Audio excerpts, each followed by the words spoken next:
Olá, olá, amigos e amigas, uma boa noite para todos. Que Deus nos abençoe, nos ilumine mais essa noite de estudos e de reflexões. O nosso abraço aqui para aqueles que nos acompanham aqui no YouTube, o Ronaldo Santana, sempre aí conosco.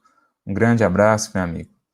A Elísia Rocha, lá da Bahia, a Sinara Martins, a Ana Lúcia Gouveia, a Cecília Camagos, também sempre presente aí, a Maria Badia, lá de Araxá, bem próximo de Patrocínio. Um abraço, minha amiga. O Tiago Pacheco, a Patrícia Demarco também, sempre presente. Aqui no Facebook, a Rosana Viana, a Paula Moraes, a Isabela Moreira, a Judite Santos, a todos vocês, muita luz. O nosso abraço aí mais fraterno, que o Mestre Divino, o amigo de todos os momentos, a quem podemos sempre recorrer, possa aí nos inspirar nesse estudo desta noite. Hoje, com o capítulo 20 da obra, cujo título é Colaboradores. Vamos falar um pouquinho, então, da importância de uma das leis fundamentais da vida, especialmente no que diz respeito ao serviço no bem, na seara do Cristo, a lei de cooperação. Sobre isso que nós vamos conversar a partir aqui das reflexões do nosso querido Emmanuel. Então, para todos que estão chegando aí, a Ilciane lá de Teresópolis, a Ivane lá de Diamantina, a Janete lá do Rio Grande do Sul, a Selma lá de Macaé, a Heloísa de Brasília, para todos e todas que vão chegando, sejam muito bem-vindos. Estamos hoje no capítulo 20, Colaboradores. Como nós dizíamos já, vamos refletir acerca da importância da chamada lei de cooperação. Quando os espíritos e Kardec vão trabalhar ali a lei de sociedade, por exemplo, no Livro dos Espíritos, Kardec chega a perguntar para eles se a lei de sociedade, de fato, existe uma lei por trás disso, ou é simplesmente um sentimento humano, algo que o leva a buscar outras pessoas, ou existe de fato uma lei, existe um propósito maior? E os espíritos então vão responder que sim, que nenhum de nós tem todas as habilidades, as capacidades, que nós nos complementamos uns aos outros, por isso vivemos em sociedade, porque os progressos que um já fez em determinada área, ele vai compartilhar com aqueles outros que ainda não fizeram tanto, assim como aqueles outros têm lá os seus progressos na sua área, em determinados aspectos, que compartilham com outros, enfim. Nós, como várias peças de um quebra-cabeça, nos complementamos e enriquecemos a vida uns dos outros, de valores, de conhecimento, de iluminação, enfim. Essa é a chamada lei de sociedade, também lei de cooperação, que se aplica especialmente no trabalho com Jesus. Aliás, o próprio Mestre nos deu essa lição, ele, um Cristo, um Espírito puro, governador espiritual deste planeta há 4 bilhões e meio de anos, ele, quando veio ter conosco, escolheu também colaboradores, não trabalhou sozinho. É claro que a sua grandeza, nenhuma comparação encontrava em todos os que estávamos aqui encarnados naquela época ou em todos os tempos. O Cristo é singular nesse sentido. Mas ainda assim, ele recorre ao amparo ali de 12 discípulos mais próximos e naturalmente depois vai convocando, vai chamando mais e mais discípulos, mais e mais colaboradores, justamente para nos mostrar também que a obra do seu reino, desse reino de justiça, de fraternidade, de paz, da qual ele era emissário, é uma proposta também de fraternidade, é uma proposta de amor. E para que exista amor, para que exista fraternidade, eu preciso de mais de um coração. Então é o 2 ou mais que Jesus fala lá no Evangelho. E a gente vê essa importância também destacada na vida do apóstolo Paulo, por exemplo. O livro Paulo e Estevão, e a gente sempre gosta de frisar isso, a importância de ler os prefácios de Emmanuel, por exemplo, no Paulo e Estevão, ou nas obras de André Luiz, que ele prefaceia, ou nas suas obras mesmo. Os prefácios, eles sempre têm indicativos, chaves de leitura, de entendimento do propósito da obra como um todo.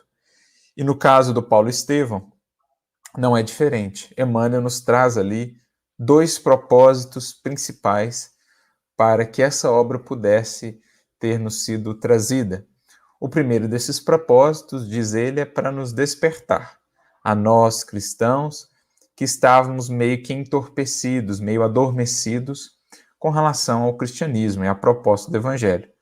Esquecidos do que de fato é caminhar com Cristo, não o caminho das facilidades terrestres, das ilusões do mundo, mas um caminho de sacrifício pessoal, de renúncia, de doação, de entrega, enfim, de luta, embora conservando internamente a calma, a serenidade, a paz de espírito, que é o que nós estamos buscando estudar com essa obra.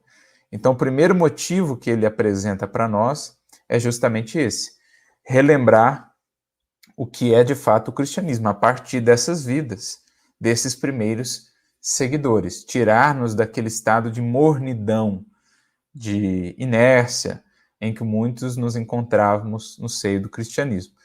Por outro lado, um segundo motivo que o leva a escrever essa obra é justamente para exaltar a importância da lei de cooperação.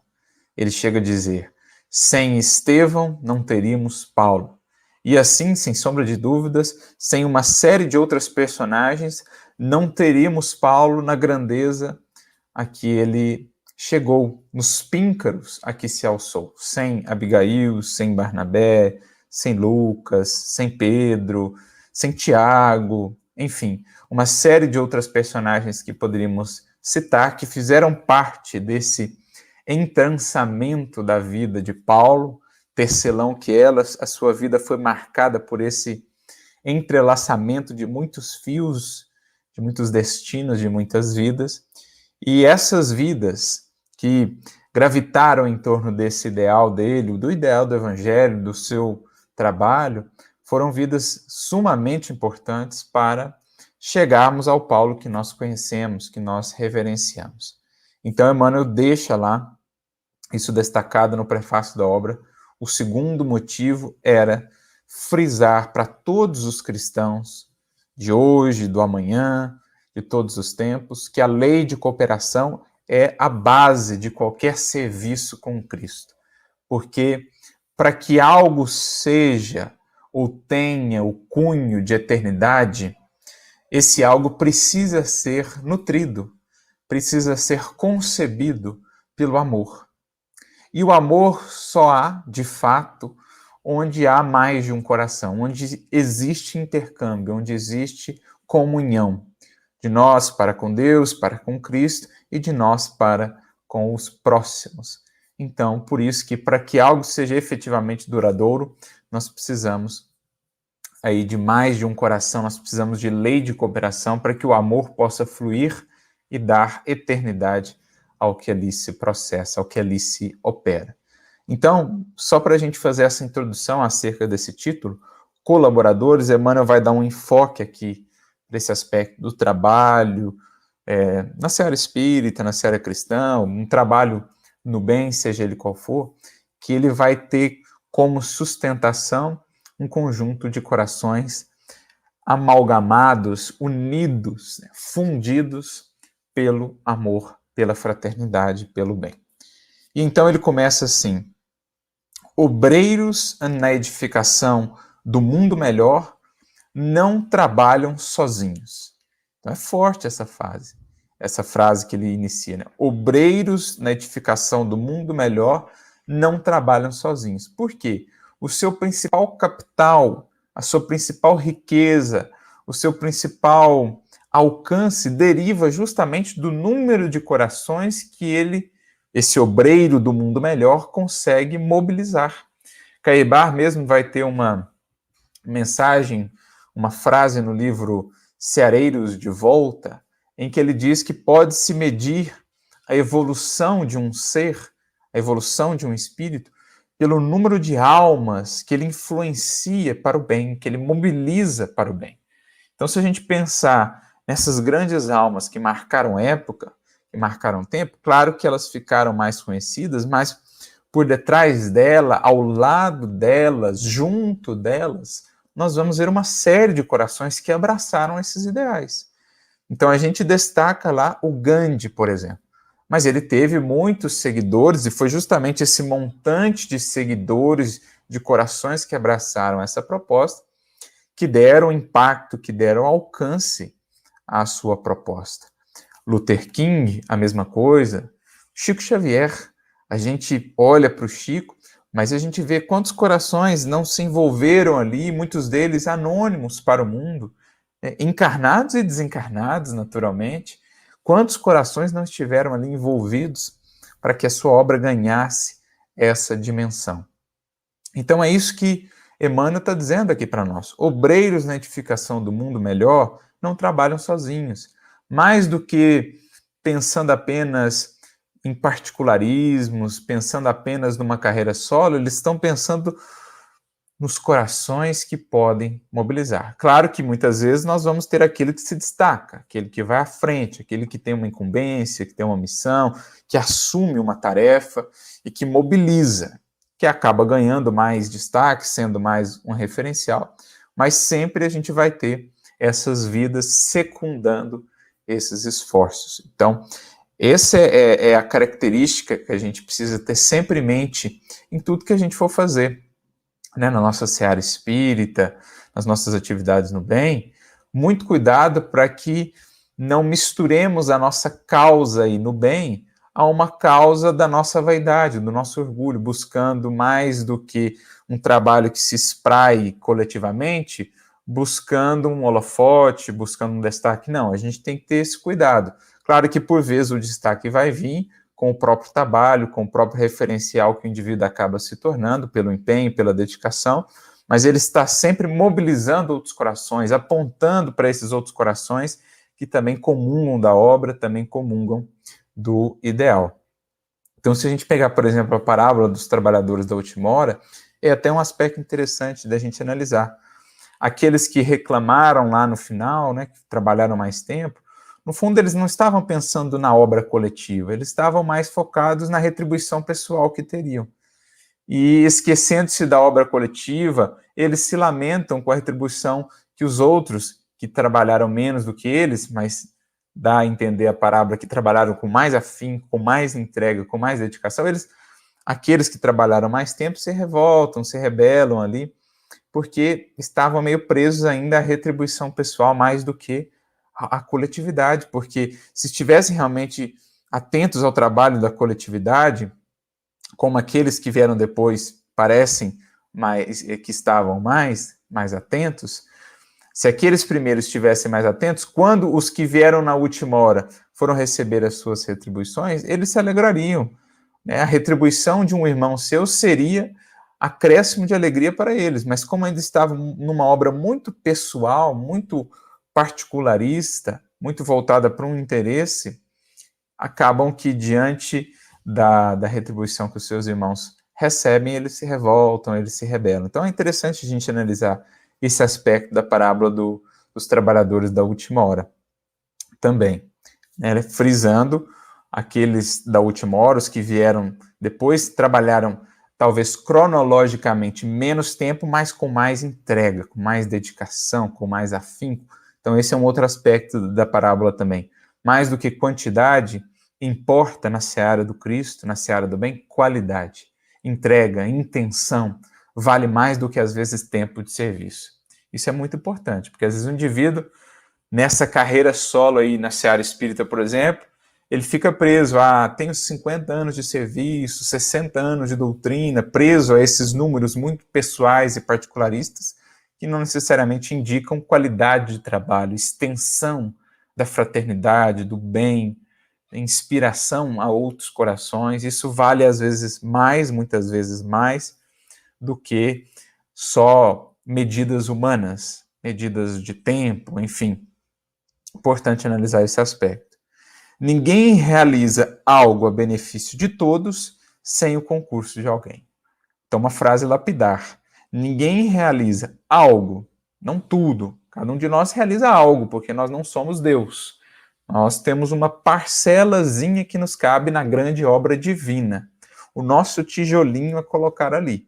Alguns mais, outros menos, do ponto de vista geral, mas cada um dando segundo aquilo que já pode na condição, no estágio espiritual e de consciência que já está. É a parábola dos talentos, uns com 5, outros com 2, outros com 1, mas cada um com algo, dando algo para essa obra. Então, ninguém realiza algo a benefício de todos sem o concurso de alguém.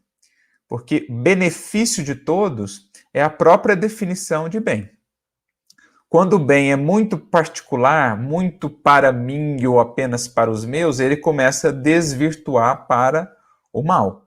É a definição de Sanzio lá no livro Ação e Reação. O bem é o progresso, a justiça, a felicidade, a paz para nós e todas as criaturas do caminho. O mal é tudo isso somente para nós ou para os nossos. Então, o bem, por definição, é aquilo que volta-se para o bem comum, para o maior número de pessoas, para o bem de todos. Ninguém faz algo para o bem, então, sem o concurso de alguém. Então, a própria fraternidade, a própria expressão do amor está aí no nascedouro do bem. Até porque, para realizar o bem, eu preciso já ter em mente um outro coração aí, pelo menos, ou a humanidade como um todo. Então, o bem ele já demanda por si um olhar para outros corações, para que ele tenha a sua própria razão de ser. Então, complementando-nos uns aos outros, na lei de cooperação, na lei de sociedade, nós ampliamos em muito as capacidades de geração do bem, porque na dinâmica divina do amor, 1 mais 1 não é necessariamente igual a 2, é mais. Porque desse somatório surgem aspectos, surgem possibilidades maiores do que simplesmente um somatório simples de ambos os envolvidos. Na verdade, o resultado é maior do que isso. 1 mais 1 é maior do que 2, porque criam-se ali conexões, criam-se possibilidades que fazem de cada indivíduo envolvido nessa troca maior também. Com semelhante realidade, surge o problema da construção dos colaboradores para aquele tarefeiro que consegue penetrar mais amplamente no espírito de responsabilidade, exigido no levantamento das boas obras.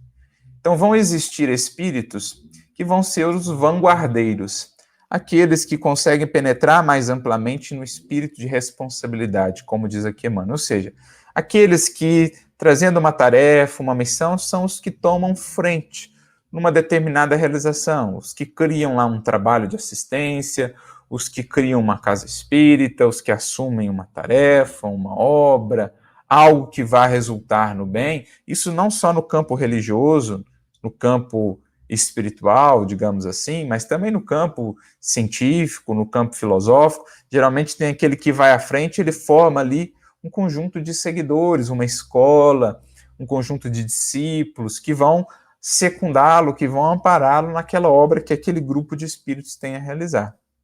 Então a gente vai identificando esses espíritos que assumem essas lideranças, mais locais, mais globais, que tomam essa frente e que então vão aos poucos mobilizando outros corações. E se ele realmente tem essa consciência, ele está sempre atento com esse espírito de continuidade. Ele nunca quer monopolizar a obra, porque ele sabe que ele passa, a obra fica. A obra precisa prosseguir.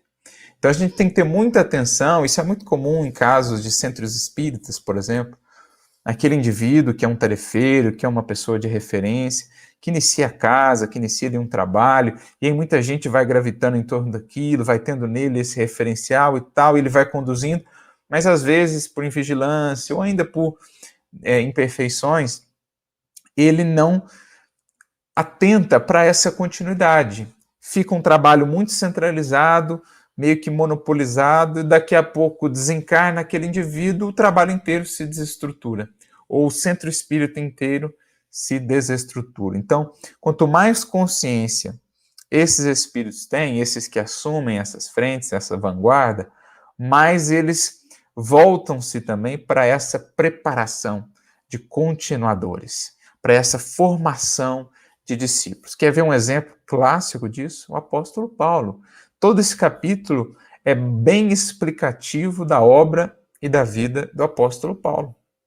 Quando ele desperta, de fato, para a tarefa que lhe incumbia, para a tarefa para a qual o Cristo lhe havia designado, levar o evangelho aos gentios, ou seja, universalizar a mensagem do evangelho. Quando ele desperta para isso, ele não foge a esse chamado, não foge a essa liderança, assume o posto, vai à frente, vai abrindo caminhos, mas sempre com essa atenção de ir preparando continuadores. Então ele já pega ali bem jovem um Tito, começa a orientá-lo, a conviver com ele, a instruí-lo, um Lucas, um Silas, depois aquele que seria o seu filho na fé, tão dileto, tão querido, Timóteo, que ele conhece com 13 anos apenas, e assim tantos e tantos outros colaboradores. Paulo tinha essa visão. Ele sabia que mais cedo ou mais tarde partiria, tinha essa consciência, não tinha a pretensão de monopolizar e de, digamos assim, centralizar excessivamente essa tarefa. Então ele começa a preparar colaboradores e inseri-los no trabalho. Começa a enviar Timóteo e Tito para visitar as comunidades que ele havia fundado como representantes seus, pede que esse e aquele outro leve uma carta para aqui, para lá, enfim, ele mobiliza almas, ele mobiliza corações. Essa é a grandeza, a beleza da vida e da consciência de Paulo. Ele, como tecelão que era, não só aquele que fazia tendas, que fazia barracas, era também um tecelão do espírito, um tecelão espiritual, que pegava os fios de várias vidas e compôs, então, aquele conjunto tão belo, aquela obra-prima que foi a sua tarefa, que foi o seu legado, justamente porque ele usou diferentes fios na composição desse tapete muito belo. Então, essa é a vida dele, ele tinha essa consciência, ele tinha esse entendimento. Assim também Pedro, na Casa do Caminho, sempre ajuntando colaboradores, sempre formando novos corações, sempre preparando. Então a gente precisa ter essa consciência. Todo aquele que assume a liderança, a vanguarda, a frente em algum trabalho, ele precisa ter essa consciência de preparar a continuidade, entendendo que a obra é maior do que ele, que a obra não precisa morrer com ele, que ele tem que criar elementos de continuidade, porque a obra, no fundo, pertence ao Cristo. Então, nem sempre é algo tão simples. Até Francisco de Assis teve uma certa dificuldade de entender essa questão, no momento lá que a ordem começou a se afastar dos princípios iniciais que ele havia proposto, e ele, meio triste, meio abatido, busca, então, Joana de Cusa, né, à época Clara de Assis, e ele, então, conversa com ela a respeito daquele processo, daquela tristeza, e ela, então, diz: já sei por que você está triste, Francisco, é porque você ainda não se despojou de tudo. E ele fala: mas como? Eu só tenho esse hábito aqui, não tenho mais nada. Ela: é que você ainda vê o franciscanismo como uma obra sua. Por isso você sofre, porque ela parece estar agora perdendo os rumos. E aí ele, de fato, percebe que ainda estava muito apegado à obra. Claro que a gente precisa da orientação, né? A gente precisa ter o zelo pela obra, o cuidado pela obra, mas o apego, o considerá-la como algo nosso, muitas vezes prejudica, especialmente com a partida daquele tarefeiro. Então ele percebe aquilo, reconsidera aquilo internamente e volta à alegria, volta àquela postura que era sua, tão natural, né, de alegria, de despojamento, de serviço, enfim. Então, alguns exemplos para ilustrar esse aspecto. É importante a gente estar atento à vaidade com relação ao bem que possa ser feito. É uma das vaidades mais sutis que a gente não pode se deixar por ela prender. Então, preparar essa continuidade é ter também essa consciência. Se te encontras na condução de empreendimento ligado ao interesse geral, na orientação de uma equipe destinada a servir, no amparo a certo círculo de criaturas, empenhadas no socorro ao próximo, ou na supervisão de uma família de companheiros que se dirigem para a integração no conhecimento superior, arma-te de paciência e compreensão, a fim de que não esmagues preciosos valores que te servirão amanhã de apoio e incentivo, continuidade e sobrevivência. Então, a Frantec pediu para a gente lembrar o exemplo de Francisco de Assis, que a gente trouxe, mas seguindo aqui no que Emmanuel nos traz, é preciso muita paciência e compreensão nesse processo de preparação. Assim como Jesus teve com os discípulos, não é? Quanta paciência, quanta compreensão, quanta serenidade para ir aos poucos burilando ali o coração de Pedro, o coração de Tiago, até mesmo o coração de Judas. O mestre insistiu com ele, insistiu, deu recursos até o fim, mas ele acabou escolhendo aquele caminho que levou a tanta amargura. Mas mesmo depois, Jesus foi em busca dele no mundo espiritual e seguiu amparando naturalmente. Enfim, é algo que demanda paciência, porque o trabalhador ele não chega pronto. Nenhum trabalhador chega pronto. Ele precisa da paciência daqueles que já têm mais experiência, que já estão mais à frente, para que aos poucos as imperfeições, os excessos possam ir sendo ajustados, para que tenhamos ali um instrumento tão adequado, tão útil quanto seja possível na atual circunstância do espírito, para que a espiritualidade possa utilizá-lo. Então, assim foi, por exemplo, com André Luiz. A gente vê a evolução de André Luiz ao longo das obras, a gente vê o quanto de carinho não existiu ali dos benfeitores. Foram trabalhando, foram ajustando os excessos, as revoltas que ainda existiam, né, relevando a sua impaciência e tal, e a gente vai vendo o André Luiz crescendo, amadurecendo e se tornando aquele fantástico escrivão do mundo espiritual, repórter, cientista, enfim, as suas obras são de uma riqueza tremenda, mas somente porque lá os benfeitores espirituais foram preparando o obreiro, foram preparando o trabalhador. Assim também nos quadros do centro espírita.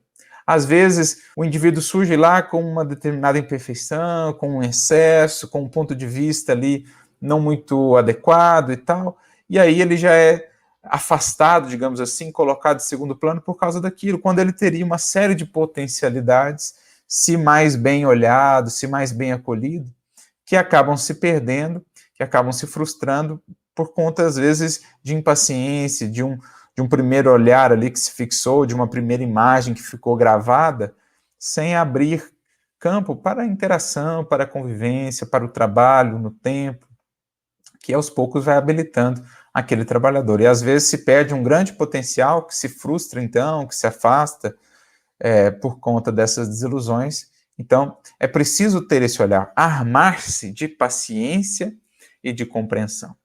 Paciência para esperar o trabalho do tempo, da instrução, do conhecimento gradualmente transmitido, e compreensão para relevar, para contornar as limitações, as imperfeições que aquele novo tarefeiro em potencial tem, que todos os temos, e que o alto sempre releva também e vai nos ajudando a superar. Recorda o lavrador que prepara o solo, semeia, defende a plantação iniciante, fornece-lhe adubo adequado, garante-lhe os benefícios da irrigação e protege-a, até que os frutos se lhe ergam em recompensa ao trabalho de cautelosa formação. Então, cada criatura que adentra numa casa espírita, numa atividade, numa tarefa, ela chega ali como um campo, às vezes um campo repleto de ervas daninhas. Mas imagina só, se o agricultor, pelo simples fato de ver as ervas daninhas, já desistisse daquele campo. Ele não teria colheita, não teria os frutos. Mas quando ele põe mãos à massa, suor, esforço e o tempo, o resultado será os frutos depois, muitas vezes frutos abundantes, se ele tiver a devida paciência de trabalhar. Como a Patrícia Demarco, né, querida amiga, trouxe aqui para nós, do livro Pão Nosso, capítulo 145, o resultado é sempre fruto da cooperação bem vivida. Então é isso. O lavrador, ele vai cooperar com o solo, com o sol, com a chuva, com os nutrientes, com até a minhoca ali que vai preparar o solo, vai torná-lo mais fértil, ele vai cooperando com tudo isso, fazendo a sua parte, e o resultado é o quê? Colheita. É o fruto abençoado da cooperação. Então, aí a consciência que a gente tem que ter, por exemplo, com o jovem que entra na casa espírita, às vezes sem muitas bases doutrinárias, às vezes com algumas ideias assim, meio excessivas, às vezes muito impulsivo, paciência, serenidade, orientação, acolhimento. O outro que chega ali meio tímido ainda, meio fechado, acolhimento e tal, às vezes vai se descobrindo grandes potenciais, se existir esse olhar amoroso. E é isso que Paulo tinha, é essa grande habilidade que Paulo desenvolveu ao longo da sua vida, quando ele aprendeu a olhar para as outras pessoas, aprendeu a ser amigo das pessoas e, com isso, a tirar o melhor de cada um. Foi algo que nem sempre ele teve, ele também foi aprendendo isso, especialmente no momento muito importante ali da sua formação enquanto trabalhador, enquanto líder também na seara cristã, quando ele é chamado por Barnabé.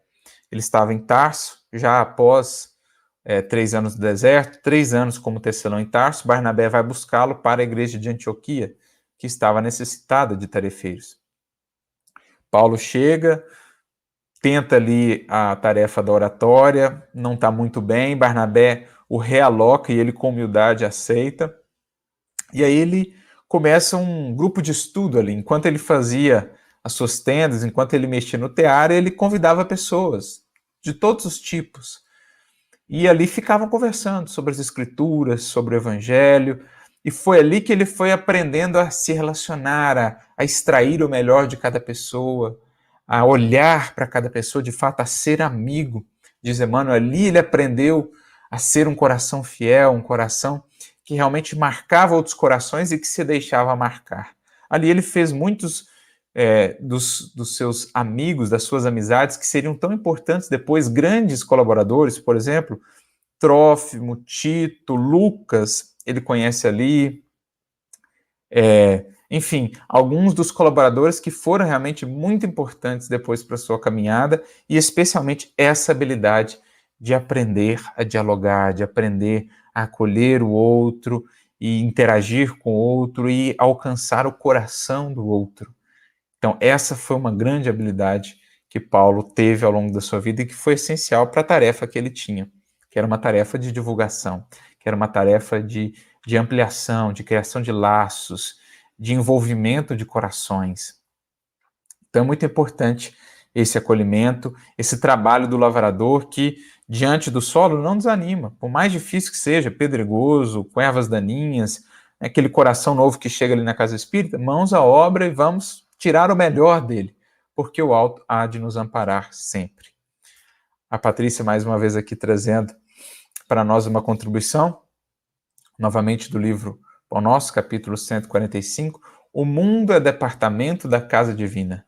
Cátedras inchadas não constituem elementos de divisão humilhante, e sim degraus hierárquicos para cooperadores diferentes. Ou seja, são ambas, todas elas, frentes de trabalho nessa grande lei de cooperação. Uns servem junto ao solo, outros na cidade, outros nas cátedras, outros na simplicidade, enfim, são sempre possibilidades de cooperar com o grande servidor do universo, que é o nosso Pai.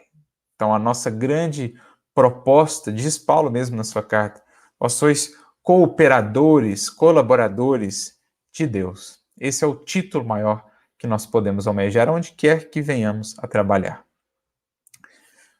Prossegue Emmanuel, cooperadores não nascem feitos, que a gente já dizia agora há pouco. Nem o Cristo os teve. Então, nem Jesus trouxe já cooperadores feitos. Pelo contrário, ele escolheu cooperadores ali ainda com muitas coisas a serem ajustadas, justamente para nos legar a lição do quanto nos cabe ter paciência, tempo, humildade, para ir formando os cooperadores, ou no caso de sermos nós os cooperadores de alguém que vai aí à frente, de algum espírito mais vanguardeiro, termos a humildade de ir aprendendo com ele, ouvindo dele, seguindo os passos, né, nos inspirando nele, mas também fazendo a nossa parte.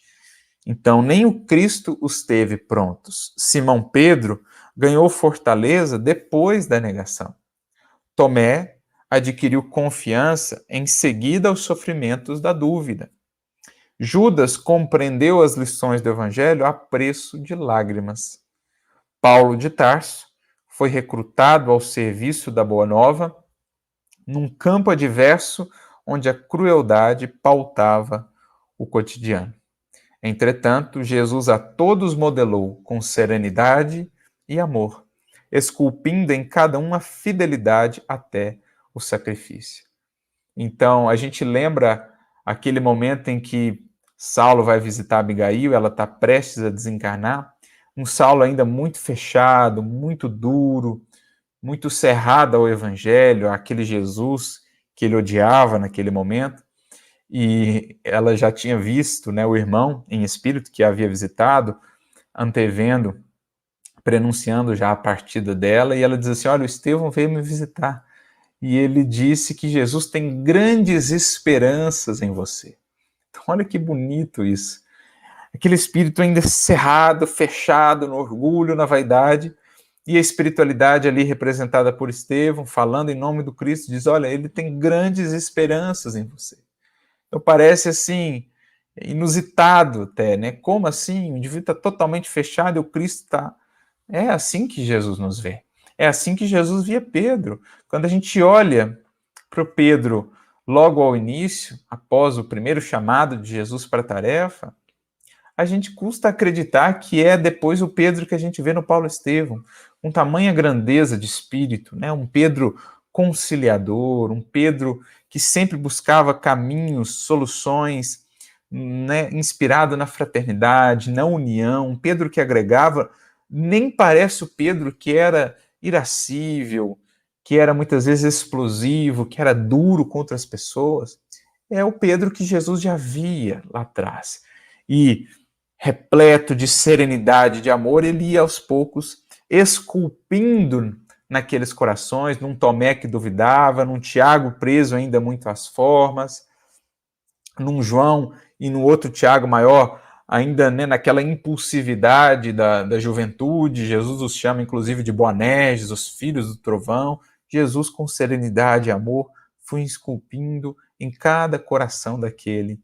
Depois, os grandes tarefeiros, as obras-primas de amor, de renúncia e de fidelidade que nós temos nos discípulos. Mesmo Judas, aquele que tropeçou, o mestre vai depois em busca dele, envia a sua mãe, Maria, que o resgata e o traz de volta à dinâmica da vida e da reencarnação, e já é hoje Judas um espírito redimido junto aos seus amigos lá do colégio apostólico. Então Jesus assim opera, assim também nós. No ambiente do centro espírita, somos convidados a operar com essa serenidade, trabalhando o outro com paciência, com compreensão, e instruindo, orientando, exemplificando.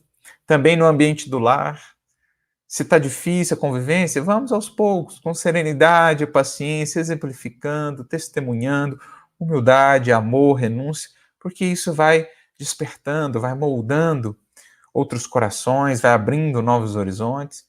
E estarmos também sempre atentos quando estivermos nós na condição daqueles que criam os problemas, daqueles que são ainda os imperfeitos, quando estamos diante de colaboradores, de tarefeiros que têm para conosco essa paciência, essa compreensão.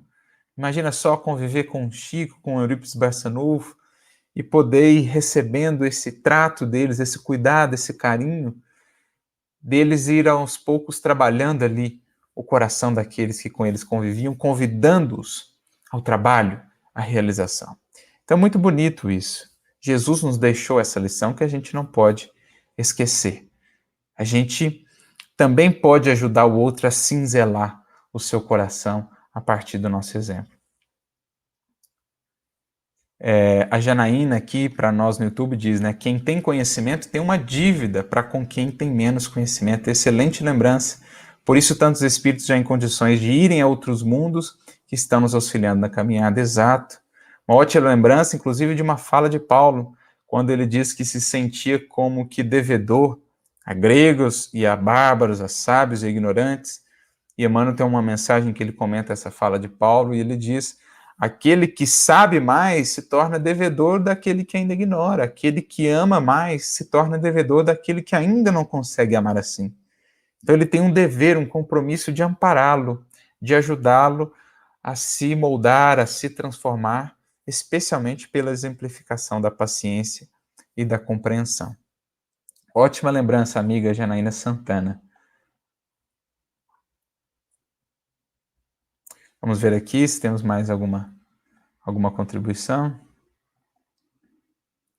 A Kátia Maria também nos lembra aqui que o Áquila e a Prisca, né, ou Priscila também, tiveram um papel muito importante na vida de Paulo, visto o início da vida dele com suas vítimas ali, o redimindo. Então, aquela convivência que ele tem no deserto, no oásis de Dan, com Áquila e Prisca, que haviam sofrido as consequências dos seus desatinos, como Saulo, aquilo foi profundamente marcante, transformador para ele. Aquele exemplo de humildade, de acolhimento deles, quando ele se revelou, aquilo marcou profundamente o seu coração.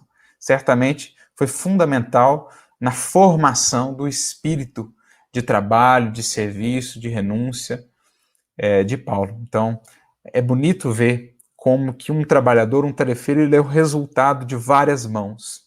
Ele é o resultado de vários esforços que culminaram naquele coração mais preparado. Então, Paulo mesmo vai dizer: desperta para Timóteo, né? Desperta o dom que há em ti pela imposição das minhas mãos. Então, mais do que imposição de mãos no sentido assim físico, a gente pode pensar, são várias as mãos que se impõem sobre a nossa cabeça, o nosso destino, a nossa vida, encarnados e desencarnados, e nós somos o resultado dessas mãos também, das mãos que ajudaram a moldar o que somos. Claro que cada um de nós é o grande responsável pela nossa construção enquanto espíritos, mas muitas mãos ajudaram a moldar esse vaso que nós temos lá em Paulo. Muitas mãos ajudaram a moldar esse vaso que somos hoje. Muitas delas que agora não nos lembramos dos seus nomes, mas que são espíritos que nos acompanham há séculos, benfeitores, amados, que voltam sobre os próprios passos, eles que já poderiam estar em outros orbes, em esferas distantes, mas estendem-nos as mãos para nos ajudar a sermos cada vez mais e melhores servidores de Jesus. E Emmanuel prossegue: se pretendes a aquisição de companheiros que te estendam a tarefa e lhe assegurem estabilidade, ama e abençoa aqueles corações ainda verdes, no entendimento que as circunstâncias da vida te confiam em nome do Senhor. Então, Saulo, por exemplo, no caso de Marcos, João Marcos, né, que viria a ser o futuro evangelista, ele foi enérgico por vezes, mas em todos os momentos amou aquele coração ainda verde. João Marcos vacilou na primeira viagem, mas Paulo seguiu incentivando, mais tarde o chama novamente ao trabalho quando está em Roma, teve um papel capital no amadurecimento daquele coração ainda verde, porque ele sabia, era preciso preparar os jovens, era preciso preparar aqueles que viriam depois dele, dando continuidade à tarefa.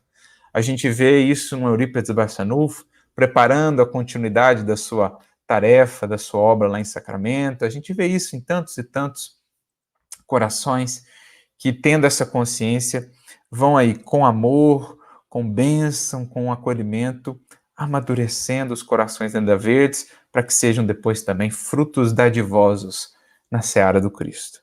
E ele conclui: aprende a desculpar e auxiliar, a instruir e amparar sempre, a fim de que os teus ideais e realizações de hoje venham a encontrar o necessário apoio no prosseguimento de amanhã. Então, desculpa, auxilia, compreende, ampara sempre. Não te fixes apenas em si, na sua obra, pense na continuidade, pense nos continuadores, pense que nós fazemos parte de uma obra como colaboradores, uma obra que no fundo não nos pertence. Como Paulo mesmo dizia, Eu plantei, Apolo regou, mas é Deus quem faz crescer. E é com esse espírito que a sua obra seguiu, que o alcance do seu legado seguiu até nós, porque ele aprendeu a importância dessa continuidade e dessa lei, a lei de cooperação que sustenta qualquer tarefa mais duradoura na seara do Cristo de Deus.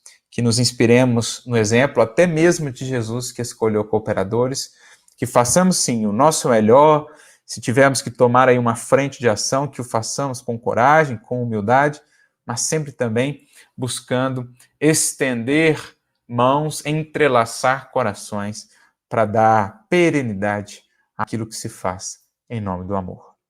Então é isso, meus amigos. Agradecemos aí pelos comentários, pelas participações de todos vocês. A Ana Pedroso diz aqui para nós, no YouTube, ninguém está sozinho no serviço, cada qual precisa do outro para completar a tarefa com maior êxito. Aliás, essa é uma comparação bonita que Paulo faz. Ele compara cada comunidade daquela que foi fundada, de estudos do Evangelho, de vivência do cristianismo, as chamadas igrejas. Ele diz que as igrejas são como o corpo de Cristo. Então, o Cristo é a cabeça. É, de fato, o artífice, a mente, o coração por trás da obra. E nós, parte dessa igreja, somos o corpo. Uns a mão, outros o pé, outros a boca, outros o nariz. Ele vai fazendo essa comparação com o corpo para exaltar essa importância da unidade na diversidade, da lei de cooperação, que seria da mão sem o pé, da boca sem os olhos, enfim, ele vai fazendo essa comparação muito interessante lá na sua carta. Então, cooperação mais uma vez.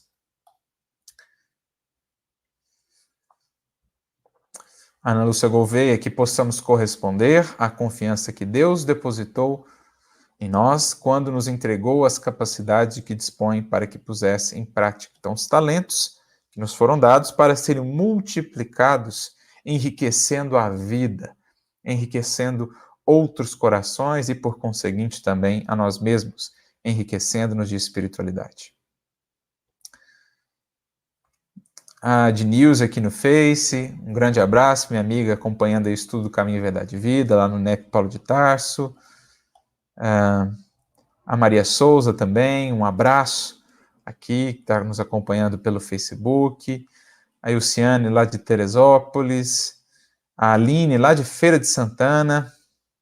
Um abraço também para todos vocês, meus amigos. Que Deus lhes abençoe, que tenham uma excelente semana, de muito trabalho, de muita cooperação, que a força divina do amor possa encontrar no coração de cada um de vocês uma comporta aberta, por onde possa fluir, trazendo eternidade, trazendo durabilidade a tudo que vierem a fazer e a semear no solo e no campo da vida. Um grande abraço para vocês, agradecemos pela participação de todos e esperamos nos ver novamente na quarta-feira que vem, dando continuidade aí nos nossos estudos da obra Calma. Muita luz, muita paz, fiquem com Jesus.